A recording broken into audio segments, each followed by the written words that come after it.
The race for mayor of Hartford is taking some interesting turns. It no doubt will be the hottest race this year in Connecticut. With us to talk about this is Reggie Hales. He is the publisher of the Inquiring News, formerly the Hartford Inquirer.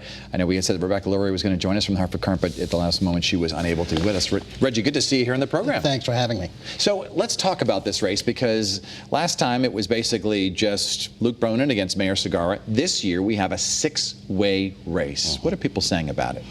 Well, first of all, the non-so-popular candidates have not done so well in identifying themselves, one, or experience, two, and three, what their platform is. We're still trying to figure that out. Those are the three: Lewis, Stallings, and McCauley, who are not as well known as the other three: Luke Bronin, Eddie Perez, and Brandon McGee. That is correct. Hartford has had some turbulent times of recent. We like to support whoever our leaders are at the time, but this go around, the residents of Hartford deserve a candidate that is really going to take a look at the promises made, promises to be. We want a mayor this time that's going to maybe look at what worked and versus what can work better. In terms of the current mayor, what kind of promises has he made that he has brought to fruition, and which ones has he not? Well, when the Mayor Bronin was elected, he had a lot on his plate. We commend him for his follow-through on the Yard Goat Stadium, the budget, and infrastructure, meaning roads and things of that nature, and dealing with the police department, the fire departments, leadership change, things of that nature. But this go around, he said he really wants to improve and be attentive to the neighborhoods aside from downtown Hartford. So we kind of took a look at what he said before, what he's promising now, and we want to hear what they all three have to say. All three most popular candidates have to say on that issue. And that is Eddie Perez. What are people saying in the, well, Eddie Perez, Brandon McGee, and Luke Bronin are the three bigger names in the six-person race. Republicans still have not yet fielded a candidate, but they say they will be doing so there'll at least be a seventh candidate in this race. Hartford deserves a Republican candidate. I think every election should there be. I think they should not really wonder about the percentage of Democrats and be more attentive to their platform, what differentiates them from other Republicans. But Hartford needs a choice. I think nowadays a lot of candidates are more concerned about their resume. They don't really take serious what it means to represent a people who are in dire need of some great leadership. So when you say that they deserve a Republican candidate, because there are some people who say, oh, it's a Democratic city, why bother? But you believe otherwise, that there are Republicans out there, or independents or Democrats who would support a Republican? Right now, I would welcome a Republican to be a candidate for mayor of City of Hartford, preferably someone of color, preferably a female. But at the end of the day, I think that the Democrats take voters for granted. Do you have any Republicans in mind who could run? Well, no, I don't.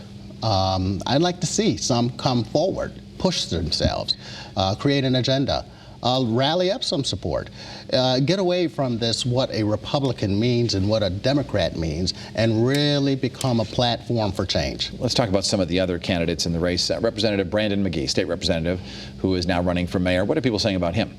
Brandon McGee has a great popularity. Born and raised in the city of Hartford, he knows the issues. He worked very hard before becoming a politician. I think he has a great chance. I think he knows the root causes a little better than Bronin, who has been around for about 4 years now under his tenure. But people are more comfortable with someone they can identify with, one. We like all the candidates. But at the end of the day, in my view, there are just some lackings when it comes to the attention to the other parts of our city. What about former Mayor Eddie Perez? Eddie Perez has had and always will have a popularity that is of loyal. He has a fair chance, as Ganem did in his mayorship in Bridgeport, Mayor Ganem. People like Eddie. Eddie is a person who's never hid from his situations. He's always been on the front line. I think he has a great knowledge of the needs, and the needs are great of the city of Hartford. In terms of, Hartford does have an apathy problem in terms of the voter turnout tends to be low. Do you see people being more excited this year about voting, or are they sort of saying, well, whatever? Well, I think it's a little early. One thing I miss is the old-fashioned politicking, when they used to put a bullhorn on top of the car, go through the neighborhoods, and really talk about and bring attention to themselves on why and what they're running for office for. Today, I think a lot of candidates take for granted social media and think that that's going to be the wherewithal. They really need to meet and greet. Have you seen a lot of people out in campaigning so far? No. I mean, they may go to choice. Right now, they're trying to raise funds. That's what they're doing. So they're creating an audience that will come and back their campaign. I think you'll see things starting to heat up beginning of August, beginning of September.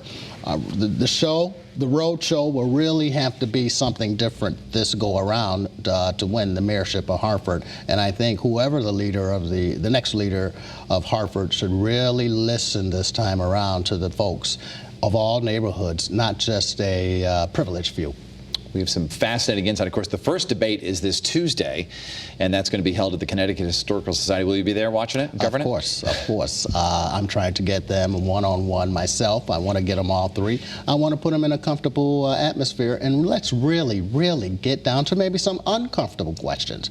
We need to know, press them against the wall and say, listen, this is our future. We don't have time to waste, and let's make Hartford the best, the very best it can be for all borders of this city. Reggie Hales, he's the publisher of the Inquiring News in Hartford, formerly the Hartford Inquirer. Thanks for being with us, my friend. Thank you.